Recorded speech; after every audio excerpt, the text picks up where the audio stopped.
Hola chicos, espero que se encuentren bien. Primero disculpándome con ustedes por no poderlos acompañar el día de hoy en las sesiones, pero tuve unos problemas de internet y fue imposible conectarme. Entonces chicos, vamos a continuar viendo las escuelas clásicas de la filosofía, es decir, las griegas. Ya no nos vamos a hacer énfasis en autores como tal, el primer tema que nos concierne este periodo, sino a unas escuelas filosóficas que se dieron en un periodo determinado. Antes de ver eso necesitamos entender el contexto histórico donde se desarrollaron estas escuelas. Entonces vamos a ver hoy el tema del helenismo, y es que el helenismo es un periodo histórico y cultural que abarca desde la muerte de Alejandro Magno hasta el fallecimiento de Cleopatra VII de Egipto, da finalizar el periodo helénico como tal. Y pues en ese momento también el Imperio Romano, digamos, toma todos los territorios helénicos y pasan a su poder. Para ser más exacto, este periodo se da entre el 323 a.C. y el 31 a.C. ¿Qué es lo que sucede entonces con la cuestión del, del helenismo? El helenismo se toma ese nombre debido a que son los pueblos helénicos, es decir, los pueblos griegos, los que van a transformar esa cultura. Y recordemos, todos sabemos quién fue Alejandro Magno, que fue un conquistador, que primero debemos tener en cuenta que el pueblo macedonio tenía una estructura militar muy importante desde el padre Felipo III, que es el papá de Alejandro Magno. Él fue creando, anexando más territorios cada vez a su haber, a su a su reino, y esto conllevó no solamente que fuera una cuestión de territorio, sino también una cuestión cultural, muy importantísimo. Ya cuando Alejandro pasa al poder, él pasa muy joven a tomar su reinado, y recordemos que él fue alumno de Aristóteles, cambia muchísimo la concepción del mundo, porque en ese momento hay una crisis en el mundo. Y recordemos que las escuelas clásicas, en cuanto a Platón, entre Sócrates y Aristóteles, lo que estaban buscando era la cuestión del conocimiento. ¿Tú cómo buscas la felicidad? A través del saber, a través del conocimiento. Eso es lo que nos dicen estos autores. Pero debido a la situación que estaba viviendo este momento, los griegos ya no buscaban o ya no se podía hablar del conocimiento como felicidad, sino que lo estaban buscando de otra manera. Sumado a que la invasión a esos territorios llevaron a la concepción y a conocer nuevas culturas, que cambia muchísimo la visión como tal. Entonces, vamos a seguir.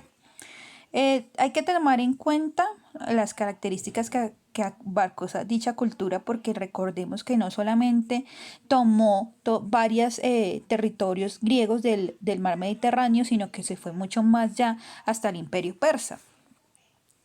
Eh, Como les decía, en ese momento los griegos estaban viviendo una situación económica complicada, social y política, estaban en decadencia, y pues Macedonia fue el pueblo que fue a relucir y fue invadiendo a los demás. Como les estaba diciendo, hay una gran variedad de cultura y de reinos en esta área. Se supone que solamente lo gobernaba Alejandro, pero era muy difícil con territorios tan grandes que él solo dominara. Entonces, asimismo, digamos, lo que él hizo, no solamente él respetaba muchísimo la cultura donde llegara.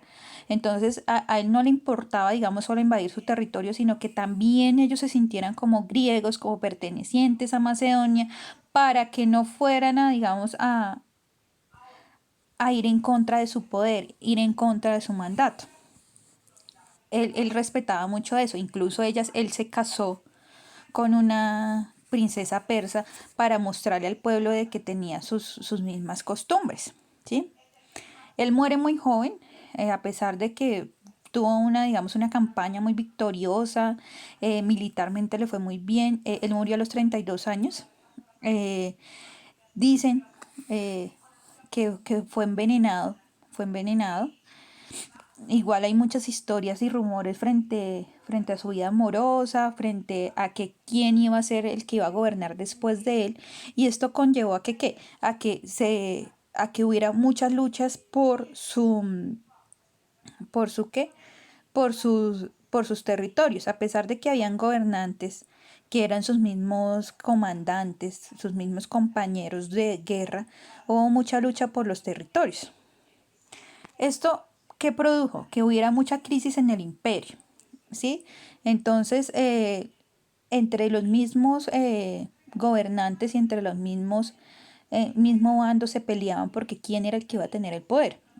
Entonces, obviamente, el imperio grande que había construido Alejandro se desmoronó, se divide como tal, y los territorios de Grecia y Macedonia quedan en manos de los descendientes de Antígono.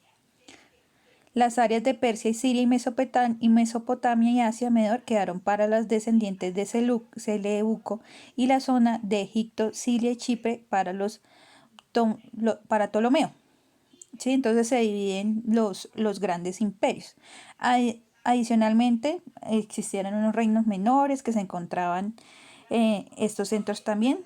También hubo dos ligas de ciudades-estado griegas que se oponían a estas hegemonías, que era la Liga Etolia y la Liga Aquea.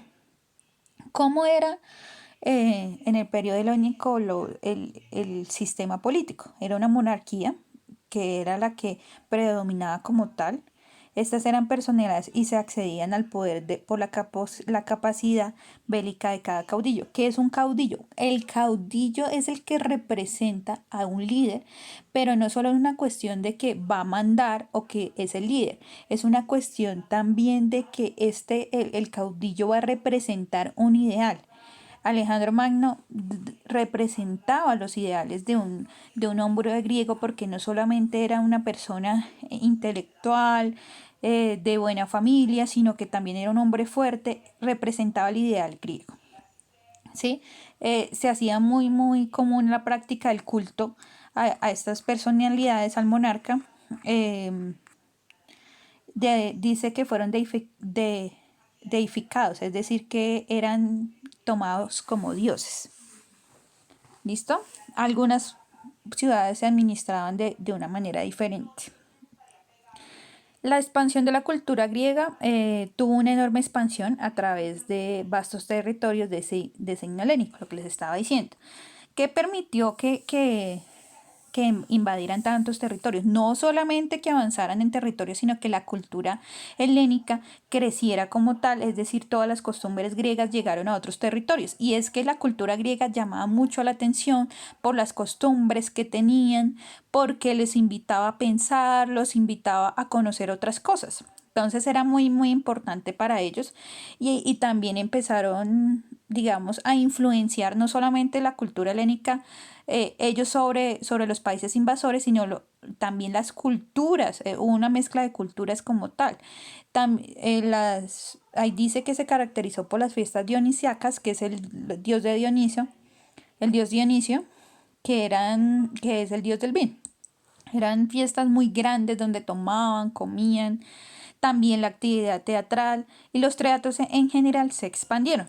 En cuanto a la arquitectura, se impuso el estilo de los pórticos, que ejerció gran influencia posteriormente a Roma. Ustedes pueden ver como los arcos o las entradas a los templos, todavía hay vestigios de eso. Los que han visto la película Hércules, esa forma era muy de moda y fue una influencia de la cultura helénica, ¿sí? No solamente en Grecia, sino en gran parte del mundo.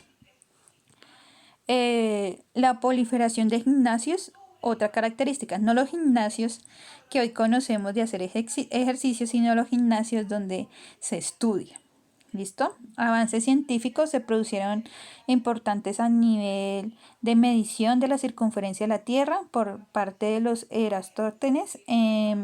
También tenemos obras muy importantes, Apolo de Belvedere, Diana Cazadora y la Venus de Milo, que son representaciones de los dioses.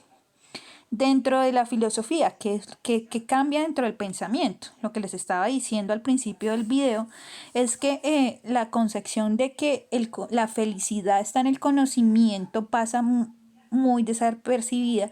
¿Por qué? Porque siempre el ser humano, cuando está en una crisis, busca solucionarla y busca la felicidad de alguna manera. Entonces, cambia esa concepción de que, ahí lo dice, que el hombre, Aristóteles habla de un animal cívico porque solo la polis era autosuficiente y solamente ellas podía realizarse plenamente. Un día la polis, el ser humano es entendido más bien como un animal social, es decir, que depende de otras sociedades, que depende de otros para poder sobrevivir. Y cambia muchísimo, digamos, este tema, la cuestión de que dependemos uno de otro, la humanidad. La humanidad no es autosuficiente. Dependemos de uno de otros, dependemos de otras sociedades, dependemos de la interacción humana para poder sobrevivir. Entonces cambia eso principalmente. Por la inestabilidad de la época, la seguridad personal y la felicidad individual se convierten en grandes aspiraciones del momento, lo que les estaba comentando. Ya no les interesa no solamente el conocimiento, sino que también les interesa buscar la felicidad del ser humano. Se busca la seguridad tomando como referencia las leyes inalterables de las naturalezas y el cosmos. También buscan cuestionar esas fuerzas que no se pueden cambiar. Se elabora una nueva física y una nueva ética del carácter naturalista y cosmopolita. ¿Por qué cosmopolita? Porque las ciudades empiezan a crecer. Un cosmopolita habla de que es una persona de ciudad, una persona que depende de la ciudad, ¿sí? Entonces somos seres cosmopolitas porque las ciudades son enormes, empiezan a crecer cada vez más. En esta época florecen muchas escuelas, hay muchas influencias mutuas, pero también algunas son muy polémicas que las vamos a ir viendo en las diferentes sesiones. El platonismo, el peripatetismo, el cinismo, la escuela cirenaica, el epicurismo, el estoísmo y el escepticismo. Estas las vamos a ir viendo a medida que vamos avanzando este periodo. Entonces, chicos, espero verlos el jueves en economía y tienen hoy es martes, entonces tendrían hasta el jueves para enviar este trabajo. Creo que es tiempo suficiente. Por favor, solamente en un documento me lo envían al correo. Espero que estén bien y deseándoles lo mejor. Un abracito.